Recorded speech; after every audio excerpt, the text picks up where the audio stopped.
I'm finding out how to get into every job and I take requests. So today we're looking at investment banking. Investment banking has a few different areas to look up, including mergers and acquisitions, sales and trading, asset management, and underwriting. But you probably won't specialize into one of those areas straight away. And the work will be quite project based, where you might spend months on one merger and then move on to helping a private company go public. It's a lot of flipping between analyzing, modeling, and then deal making and liaising. The work hours are going to average around 60 to 70 hours a week with absolutely zero work-life balance and potentially 100-hour weeks to close a deal. So I spoke to Hattie, who graduated straight into investment banking and then moved to be an investor in a private equity company. Before private equity, I was doing investment banking.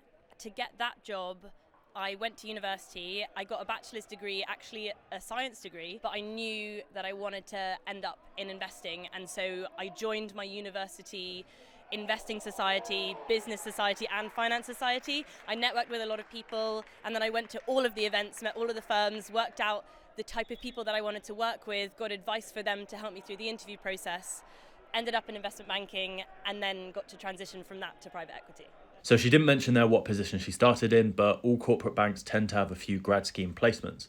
The majority are based in London, but may give you a relocation allowance. HSBC and Barclays have extensive guides on how to apply on their website, but I also found Peel Hunt, Lloyds, and Morgan Stanley with investment-specific grad schemes, most of which mention that, much like Hattie's path, they don't necessarily want a finance or economics degree, but rather proof of being able to pick up the training quickly. In terms of salaries, for example, Morgan Stanley schemes and internships are reported to pay between 37 and 70. Mid-level then is 70 up, and with quick initial progression, and Glassdoor reports that a managing director earns somewhere around 300,000 when you get senior. So the main path seems to be to go to uni, pick a demanding course that you also find interesting, probably a BSc of some kind, then go to as many employer events as possible and get advice on how to jump through the hoops at the interview, because there'll be an initial application, test, 1 or 2 in-person or video call interviews, then an assessment day with group tasks and interviews. So find someone that can tell you how to pass those in detail for the scheme you apply for.